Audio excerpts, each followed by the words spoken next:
Para mim é um prazer enorme estar aqui com tantos apreciadores de livros, né? Porque eu acho que, antes de ser jogadora, eu sempre fui uma leitora, e isso, para mim, é muito importante. Eu tenho vontade até de chorar que a Eva Furnari está aí. A Eva Furnari fez parte da minha vida. Eu amo muito ela, e eu acho que a gente falar de videogame hoje, a gente começar a pensar nos livros e na literatura, e em como que a gente faz essa costura, né? Eu trouxe uma apresentação para vocês. Eu não vou entediar muito vocês, mas se alguém puder pôr para mim, por favor. Tem alguma coisa para eu trocar ele? Bom, aqui é a primeira referência de literatura que eu coloco, né? Alguém sabe qual é esse livro? Quem é o nerd? Você não vale, Pedro. Esse para frente. Lá e de volta outra vez, o subtítulo do Hobbit, tá? Do Tolkien. Então, acho que eu vou falar um pouquinho. Eu já fui extensamente apresentada, então não precisa.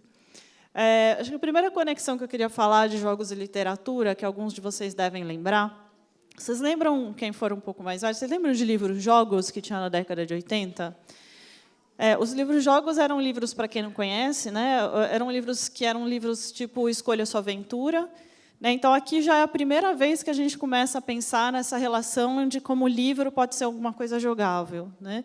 Então, a gente tinha esses livros de você escolher o final. Então, escolha a página 25 se você vai entrar no barco, página 30 ou 40 se você vai sair do barco. A segunda eram as aventuras solos, que aí elas já começam a trabalhar um pouco com a questão dos jogos de RPG, e aí o jogador ele mesmo preencheu uma planilha e esse tipo de coisa, né? E então acho que aqui é o primeiro cruzamento. Aquele filme da Netflix, o Bandersnatch, eu acho que é um filme, eu não sei se vocês conhecem, mas ele é um filme que ele vai falar bastante desse cruzamento da literatura, né? Eles começam adaptando um jogo desse tipo para passar para um videogame, e o próprio filme é um jogo onde você escolhe o final, né? Então essa questão de você começar a escolher os finais, elas começam nos livros, na verdade, né? Aqui eu não vou falar muito da literatura para os jogos, porque eu vou deixar essa parte para o Pedro, mas só para vocês saberem que, desde o começo da história dos jogos, a gente já tem adaptações de jogos que foram feitas para a literatura. Né? Então, aqui são alguns dos exemplos. Como vocês perceberam, eu gosto do Senhor dos Anéis, porque uma das adaptações é a Terra-média, aí, do Tolkien, né? O Alice no País das Maravilhas, o Duna, o Médico e o Monstro. Isso aqui são todos exemplos de jogos que vieram de adaptações dos livros. Né? Aqui, uma das coisas para a gente pensar, que a gente vai falar, é a convergência dos meios. A ideia que a gente tem é que, assim, onde está a leitura hoje? A leitura não está mais no papel só. Né? A leitura está no papel, a leitura está no seu celular, a leitura está no Kindle, a leitura está no e-book. Né? Então, a ideia que a gente tem, o meio de convergência principal que a gente fala é o celular. Com o celular, você faz quase tudo na sua vida hoje, inclusive ler. Né? E aqui a gente tem que pensar que a gente tem diversos suportes, né, diversos meios, que não só o livro, mas que são importantes para a gente pensar nas narrativas. Tem um conceito que eu queria falar para vocês, que a gente chama de narrativas transmídia. Eu não sei se vocês já ouviram falar, ele é um conceito de um autor que chama Henry Jenkins. O Henry Jenkins ele tem um livro que se chama Era da Convergência. Se vocês não conhecem, eu acho que é uma literatura bem interessante para vocês lerem.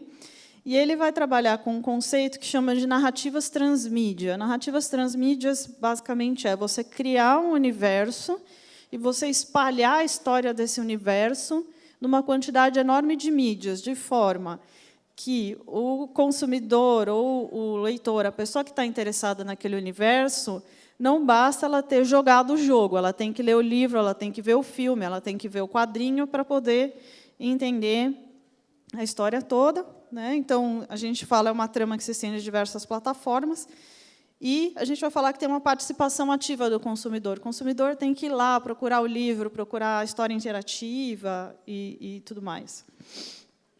Aqui o Harry Potter, que eu acho que é um exemplo que quase todo mundo conhece. Então, o Harry Potter começa nos livros. Tá? Os livros dão origem aos filmes, né? Os filmes dão origem aos videogames. Né? A gente tem, na primeira leva, a gente tem 8 videogames do Harry Potter. Esses livros, filmes e videogames deram origem aos novos livros dos Animais Fantásticos e Onde Habitam, os contos do Beetle Bardo e o do Quadribol. Esses livros eles dão origem a outros filmes, né? Os Crimes de Grindelwald, Os Animais Fantásticos. Aqui tem uma parte bastante interessante, é que a sequência do Harry Potter, mesmo, ela é contada no teatro, pela primeira vez, com uma peça que se chama Harry Potter e a Criança Amaldiçoada, que vai contar do Harry Potter adulto. Essa peça de teatro ela vira um livro, né? Então, a literatura vai, faz esse caminho todo e volta para o livro, né?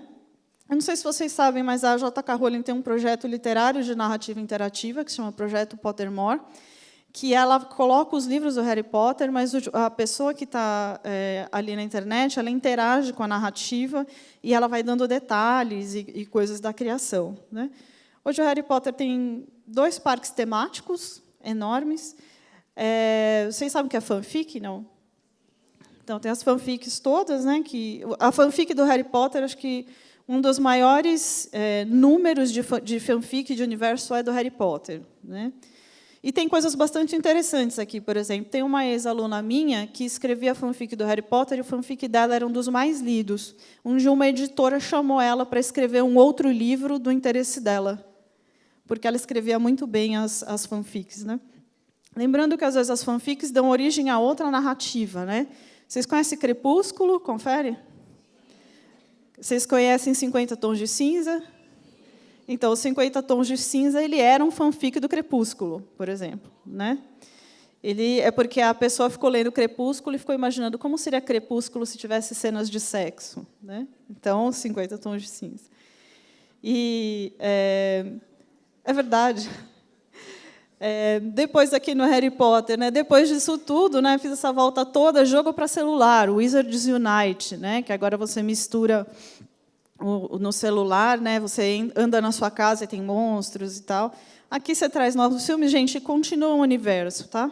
Então, isso aqui é um pouco para entender o que é narrativa multimídia. Eu vou falar um pouquinho de literatura gamer agora, mas é só para vocês entenderem. A literatura, o que a gente chama de literatura gamer, ele é uma parte do que a gente chama dessas narrativas transmídia, né? Então, cada videogame faz um universo de narrativo, e os livros eles vêm no sentido de explorar essa narrativa, né? Ajudar a explorar esse universo. Aqui no Brasil tem mais de 50 publicações. A gente vai chamar de literatura gamer os livros que eles vêm, que originalmente eles foram lançados como jogos, né? Aqui no Brasil, a gente tem, esses são os 3 maiores, né? O Assassin's Creed, o Resident Evil e o StarCraft, aqui é sucesso de venda. Elas são publicadas por editoras que têm interesse em público jovem, a Galera Record e a Leia são os que mais publicam esse tipo de literatura. Ele é classificado como literatura juvenil. E o que são essas publicações? Aí eles podem ser usadas de diversas maneiras dentro dessa narrativa multimídia que eu expliquei para vocês, né? Então, a gente tem publicações que reproduzem a história do jogo, então, a mesma história do jogo, só que eu faço num suporte impresso. Pode ser apresentação de prólogo ou de sequência, exploração de temas por meio dos outros personagens, então, eu pego um personagem secundário ou a visão de outros personagens, né? Ponte entre a expansão. Expansão de um jogo é quando você faz, depois você lança mais uma parte, e aí o jogador tem que entender por que aquilo foi lançado. Então, você conta a história no livro, né? Origem da história, ou de personagens específicos, ou histórias paralelas de outros personagens.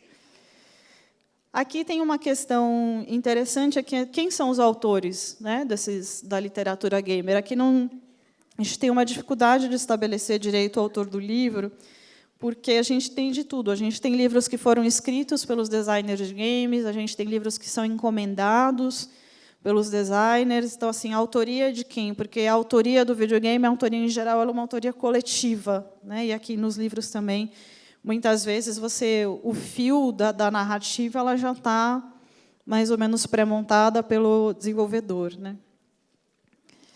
Aqui algumas características, né? Então, muitos deles não têm ilustração, se bem que muitos deles vêm com a capa do game, né? A capa do livro é a capa do game, né?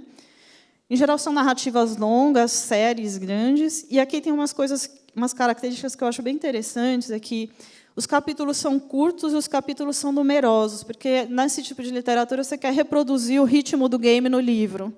E, no game, as coisas têm um ritmo muito rápido, e, aqui, na narrativa, você quer reproduzir isso, né? Em geral, pelo olhar da personagem principal do jogo, né, se for uma reprodução, ou pelo olhar desse personagem que você quer dar ali seria um personagem secundário, né, você quer contar a história pelo olhar dele. A Nagata, que é a autora desse estudo que estou falando para vocês, ela vai falar que a maioria tem narrador onisciente seletivo, né? O modelo do herói do Vogler, acho que a maioria de vocês conhecem, que é aquele modelo do mito do herói tradicional, e vai ser bastante usado para preencher lacunas da história entre os jogos, né? Aqui, gente, só para vocês terem uma ideia, tem coleções enormes. Para vocês terem uma ideia, gente, uma parte do que eu tirei aqui para vocês é uma tese, né, da educação da USP, que a pesquisadora ela tem, acho que 30 páginas só para explicar como é que os livros se encaixam entre os jogos e entre toda a narrativa do Assassin's Creed. Tá? Então, para você entender a narrativa completa e como que funciona, né? Aqui são outras coleções, né? Alguns que fazem ponte entre os jogos, sequência, ou ponte entre os jogos. Aqui é um outro tipo de literatura que eu acho interessante, que a gente considera literatura gamer também, que é a questão das biografias dos influenciadores de jogos. Em jogos tem muitos influenciadores, e aí eles publicam livros, e aí tem alguns tipos de livro que eles fazem. Então, um é a biografia. Isso aqui não é tão diferente da biografia de um influenciador que não seja de games, né? Mas esse aqui é interessante porque, por exemplo, são influenciadores que jogam um determinado tipo de jogo. Aqui, nesse caso, o Minecraft, que eu acho que a maioria de vocês conhece. E os livros, eles narram uma ficção que teria acontecido dentro do mundo do jogo com o influenciador. Tá? Então, por exemplo, um dos livros, o Resident Evil, ele acorda de manhã e ele está preso do outro lado da tela, e do outro lado da tela tem o personagem dele mesmo, tem os bichinhos que ele criou, tem o castelo que ele criou. Então, essa é uma narrativa ficcional que se passa dentro do universo do jogo, né? Aqui é misturado, né, uma ficção com pedaços da biografia, né, da influenciadora. Acho que é isso, gente, que tenho que falar para vocês.